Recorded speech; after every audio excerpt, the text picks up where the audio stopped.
This is a message from Rural FM, the listeners' radio.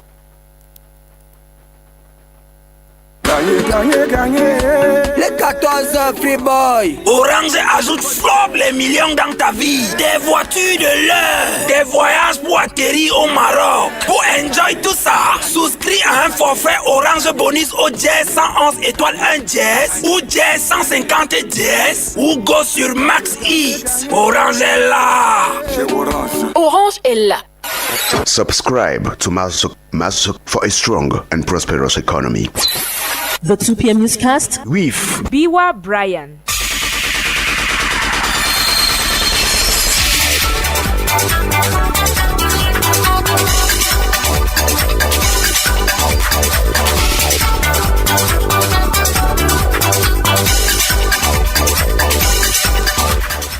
Good afternoon, ladies and gentlemen. You are on to 88.4 FM. This is the news, our headlines.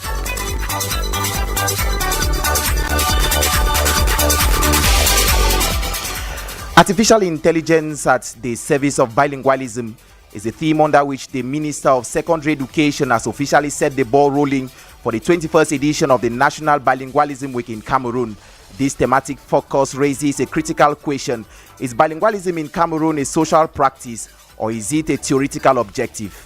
The Francophones don't really speak the English, but they try to get what we say and they try to express themselves in English. Anglophones try to speak French, even with all the mistakes. Out of the country over in Kenya, a public notice issued on February 2 by the Central Bank of Kenya has issued a stern warning against the use of Kenyan shilling banknotes for money bouquets and other decorative displays. This warning comes just ahead of Valentine's Day, a period when such bouquets traditionally surge in popularity.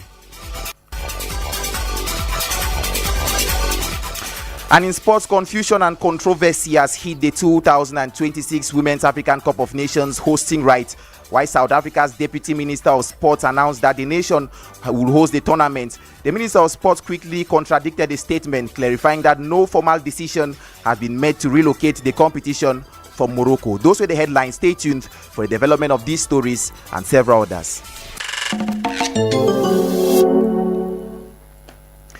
The Minister of Secondary Education, Professor Pauline Naloval-Lyonga, has officially launched the 21st edition of the National Bilingualism Week.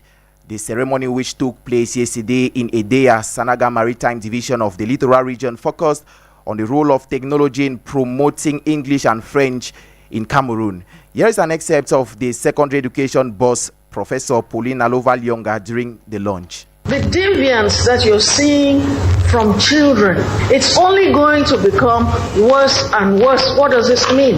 It means that you, the parents, and we, the teachers, have to sit up and keep our thinking caps so that we meet the children at every line.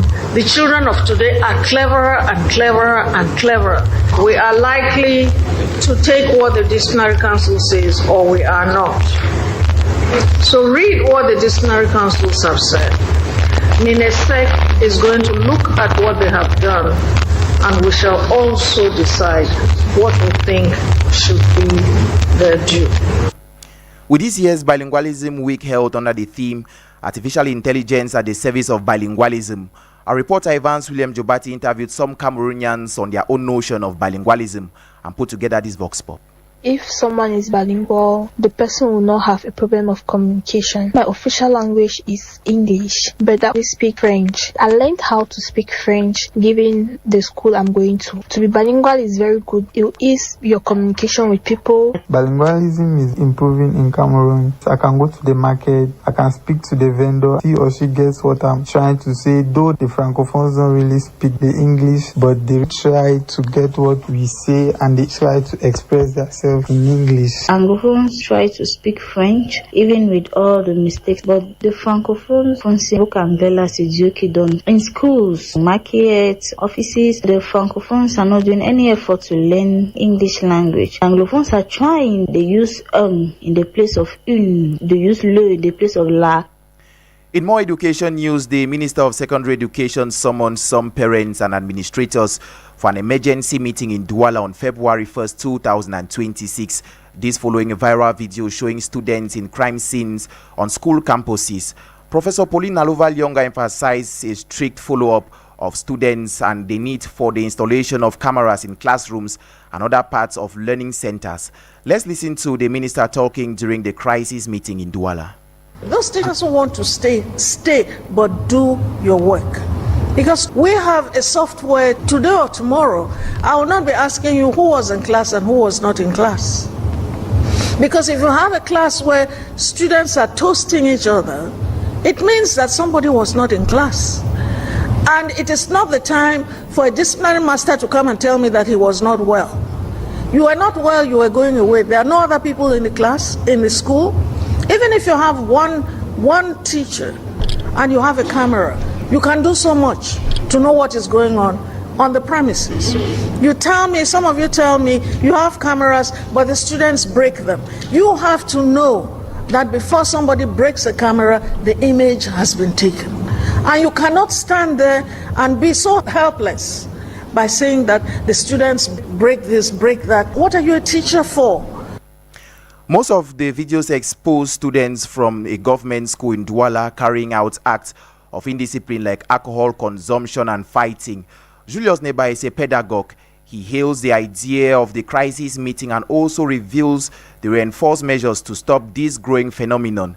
He spoke on the microphone of our reporter, Glory Gange. Take a listen. This emergency meeting is necessary because you see children committing terrible acts in class, alcoholism, drug, and then sexual abuse and all the like in the classrooms. A school where it was to be a place where we create a better society has turned out to be a center of immorality. In installing the cameras in this classroom is to inhibit these children from carrying out these acts in the classroom.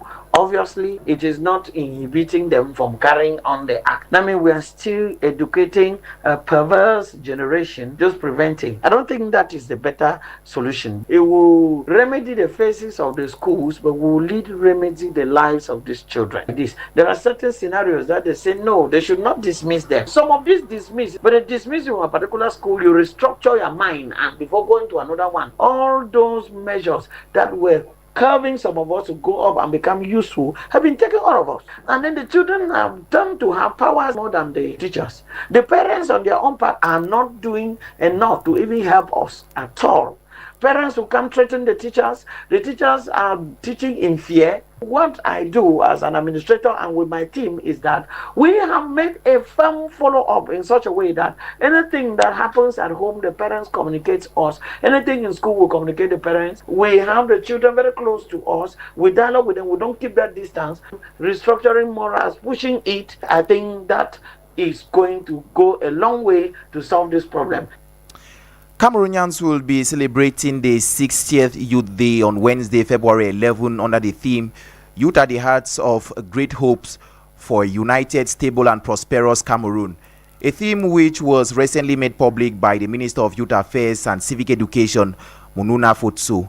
Cameroonian youths on that note have been sharing their interpretation of the theme and how it can be applied. Details with Glory Ngange in this report. Most Cameroonian youth have revealed related understanding of the theme for the 11th February celebration. Agnes and Linda are some of them. This theme means that the nation's hopes for unity, stability, and prosperity rest largely on the attitudes, choices, and actions of the youth. Young people are expected to be responsible and forward-thinking, using their energy, creativity, and talents. The theme calls me to be responsible, patriotic, and committed to peace. Unity begins when we respect one another despite our differences in tribe, religion, or opinion. Having perceived the focus of this year's feast, both citizens highlight their role in nation building, which ties with the theme.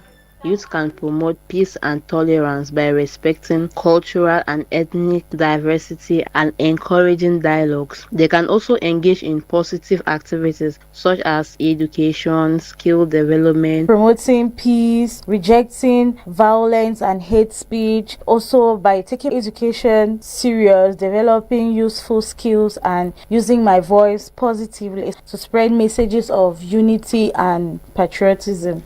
Lumumba, on his part, highlights some practices that young people have to refrain from as a means of promoting national unity. The youth themselves are the solutions to their own problem. If youth want to be united for a stable Cameroon, they should start by not differentiating people from the language they speak. When you speak French, the Anglophones will say c'est un francophone. When you speak English, the Francophones will say c'est un anglophone. So we should start by not differentiating people from the language they speak. It is worth recalling that activities marking the Youth Day celebration in Cameroon for 2026 were launched in Garigombo Ngoko division of the East region, and preparations against the events are heightening among youth associations and schools nationwide. This year's celebration of National Youth Day is coming up at a time when the level of moral value in school milieu has drastically dropped compared to the yesteryears.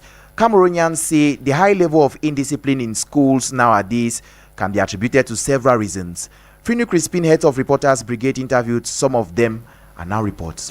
Majority of Cameroonians we came across attribute the rise in moral decadence in school nowadays to the societal context in which we live. Divine is a manager.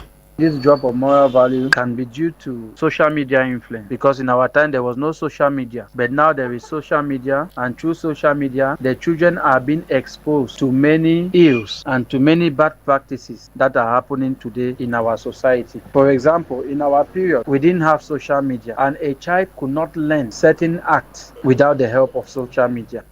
To Mama Juliana, thanks to the coming of modernization, children now easily learn and grab what's only for adults teach. At our time, you cannot lack respect for your elders, your teachers, your parents. You obey all of them. Your parents cannot talk to you, you reply. Your parents cannot send you, you reply. So nowadays, children are very arrogant. They are very, I don't even know whether it's the world that is changing the children this time, because they know things before their age. Moreover, Divine blames the parents and guardians for the breakdown in moral values in school children. When we grew up, we know that the father is the head of the family. But today in our society, it's been challenged. There are many fathers who cannot even talk in their house. There are many women who are more dominant than their husband, like even challenging them in terms of decision making or in terms of how to correct a child. So there's a breakdown in family structure in such a way that your sister or your brother cannot really intervene on how you're treating your child, because you said, okay, I'm the boss here. And according to research made by education experts, restoring moral values in schools will require key actions like integrating character education, that is ensuring teachers act as role models, fostering strong parent-school partnerships, and implementing consistent, fair discipline. Frinu Crispin in that report. And as Cameroon gears up to celebrate its National Youth Day, we take a step back to assess the young people. Are they truly the leaders of tomorrow? Our reporter Ngang Nadesh put the question to some professionals across various sectors and compiled the following report. Pastor Tita David is a spiritual leader of the Full Gospel Mission. He points out that it is not a question of if the youth would take over, but rather if they are equipped to do so. It is very obvious that the younger generation, the youths of today, will take leadership tomorrow. In one way or the other, the older generation will give way naturally by death, naturally by retirement. But the issue is whether the youths of today are prepared to take over. Kelimang, a young entrepreneur and mental health activist, voices her concern about the future given the rising moral decadence among the youths. Honestly speaking, if the youth of today are the future of tomorrow, then our tomorrow has been destroyed already. In 100%, it's only 5% that you hear that a youth somewhere in this country came up with something that can help the country. 95% of the time, the youths are always destroying, killing themselves, fighting over rubbish and doing whatnot. Dr. Tata Peter, a sociologist, agrees to this point and adding that the moral state of the youth is a mirror of the shortcomings of the society. Given that we are living in a period characterized by mediocrity, stagnation and moral decay, our youth is just a reflection of our society. There is digital dependence which has killed self-initiatives among the youth. In this type of context, youth see this as a model and are ready to perpetuate this in the nearest future. The situation is really bleak. The actors conclude as they converge on a final point. Addressing the fundamentals and tackling the root causes of these challenges is key. If we are preparing to celebrate Youth Day, we should actually reflect on what we are celebrating, because it is like we have created a generation gap. If the youth are what they are today, I begin to doubt the future we are going to keep for them. It's terrible. We need help. There's a challenge for the young people to focus in their studies, focus in training themselves, preparing themselves to take over leadership. And there's also the challenge of the older generation preparing the younger ones to hand over. Because like I said, whether we like it or not, the old ones will go. To sum it all, the youths are a reflection of the society they are growing up in. It is clear that the future is in their hands, but the issues affecting them must be addressed today for a brighter tomorrow. In politics, the Coalition for the Union of Change has announced that they will present a consensual list in every conscription to oppose the CPDM list during the forthcoming legislative and municipal elections, given that the FSNC of Issa Chiroma Bakari is in the coalition with the UPC and has threatened to boycott the elections. Evans William Jobati cornered a political analyst on the issue and now reports. Following the official outing from the Union pour le Changement, in which the Union des Populations du Cameroun and le Front pour le Salut National du Cameroun are in a coalition, Sue Everson bears the opinion that their unity should be supportive at all levels. If two parties, they decide to come together, they need to stick together. They have a particular vision ahead of them. When they say unity is power, it is the same as divided we fall. Because once there is that division, it's already a weakness and it's a loophole. Politics is all about getting very, very serious. Politics is not like a draft or a chess or a kind of game board. No, we have to do with precision. It is either like this or not. Equally recalling that the FSNC long announced they will not be taking part in the forthcoming elections, the news of a single consensual list appears to be very difficult, as the expert highlights. On the part of Issa Chiroma's party, Issa Chiroma has already made a name. Irrespective of what, there is still some focus on him. If they get now into maybe the Issa Chiroma's party and align their plan of action that is from the main figure that ever brought them together, and that figure is Issa Chiroma. So at the end of the day, what is Issa Chiroma's position? Aside from the UPC making a name for itself, Sue Everson also wonders if the coalition has succeeded in convincing the authorities that if the laws of the land are being respected. It's a pledge. They are sticking to their pledge. Is anything wrong with that? Because already we should understand their position. They are at the wounded side of it, as we can say. So have they convinced them that the law of the land are being respected and applied? Because they still need to convince them. As it stands, the legislative and municipal elections are set to hold either on May 10th or August 10th this year, after it was postponed last 2025. In Cameroon, several billions worth of money have been allocated for development projects in recent years, but never have been used due to absence of well-prepared and matured initiatives. A situation that has sparked several concerns about the country's economic state.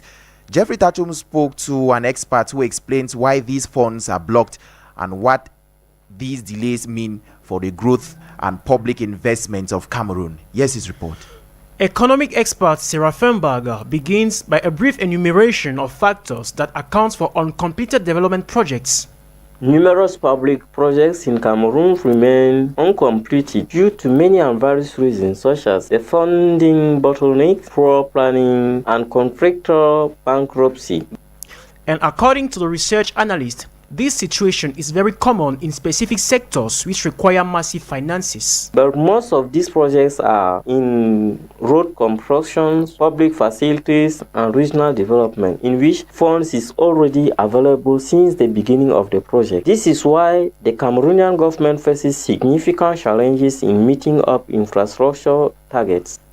When projects are not matured on time, there is a real risk that some financing could be cancelled and reallocated, which will further reduce the impact of public investments on the country's economy. Therefore, just what should be done to address this phenomenon? Seraphim Baga once again. We from the Cameroon Economic Policy Institute recommend that for the government to catch up its investment, all those projects should be revisited in order to better follow up. More to that, they should also focus on the transparency of any given project to know whether planning is respected or not. Therefore, unless project preparation and execution are improved, Cameroon stands the risk of leaving vital funds unused, slowing development and limiting the impact of public investment. Careful planning and timely action are essential to unlock these resources and enforce Cameroon's economic future.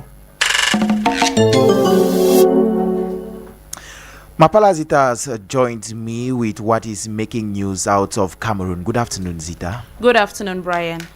Zita, we begin in Kenya, where you say banknotes bouquets can possibly take someone to jail. Kenya's central bank has warned people to stop using banknotes to make floral-like bouquets and decorations, which has become a trend in the East African nation. They are often ordered in the run-up to Valentine's Day and have been popularized by celebrities and online influencers who share videos of themselves presenting such bouquets during celebrations. But the Central Bank of Kenya, the CBK, says the creators of these money bouquets are defacing the Kenyan currency and could face up to 7 years in jail if arrested.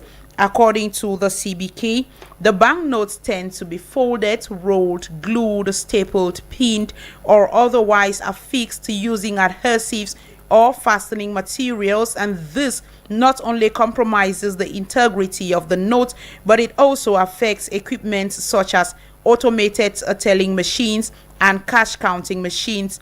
The bank, however, stressed that it was not opposed to cash being used as gifts and asked people to find alternative ways of doing so without causing damage to the banknotes.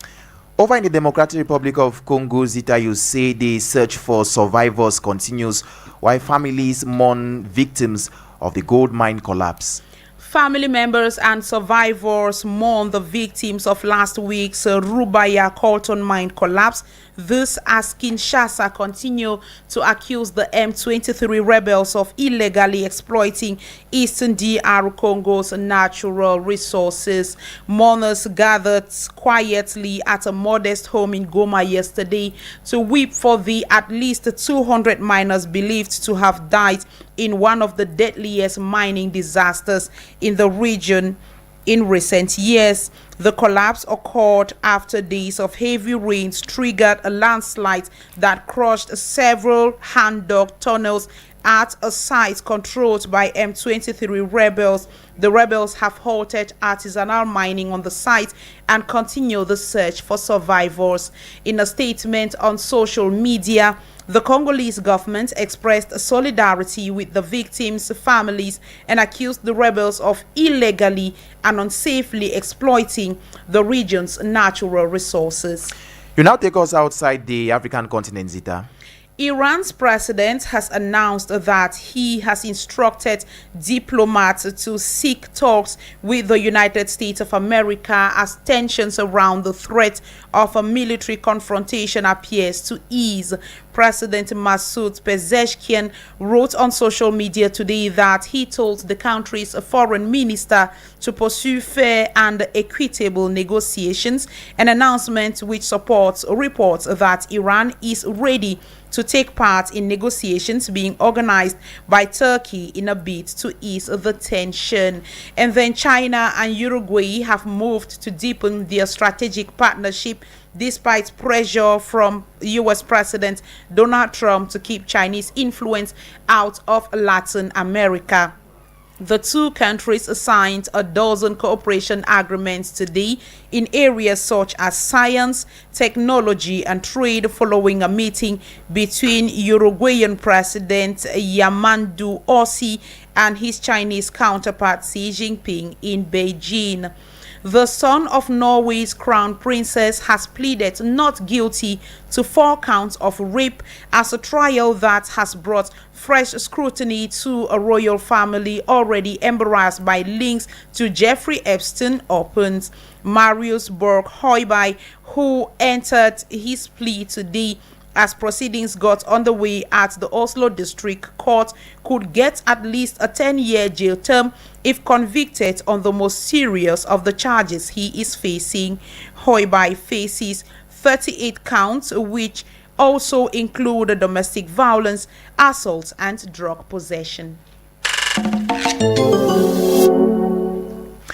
In sports, Cameroon's senior men's futsal team are set to step into the court today for the first leg of the second round qualifiers for the 2026 African Cup of Nations qualifiers.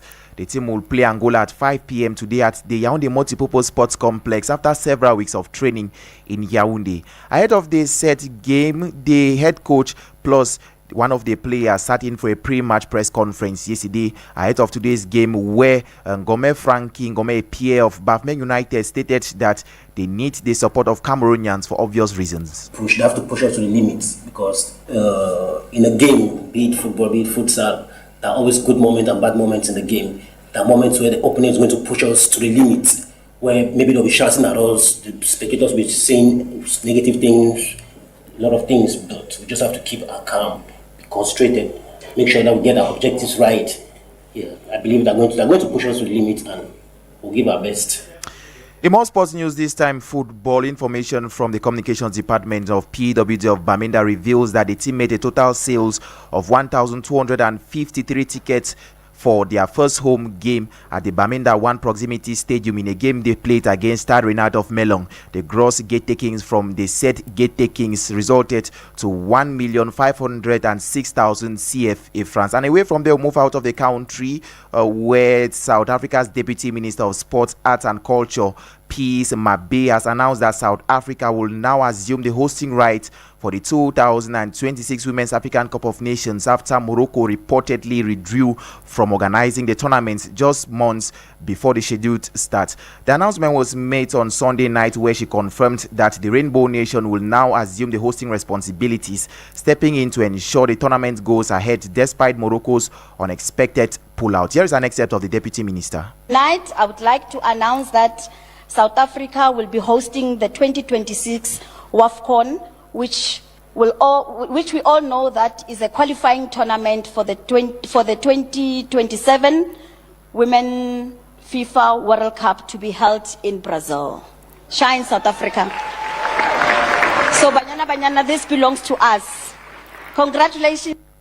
Meantime, in a dramatic turn of events, South Africa's sports minister, Guyton Mackenzie, says no formal decision has been taken to relocate the 2026 Women's African Cup of Nations away from Morocco after his deputy announced that South Africa will step in and host the competition. Mackenzie issued a clarification statement after Peace Mabe declared the nation will be hosting the tournament, which is scheduled to kick off on March 17, 2026.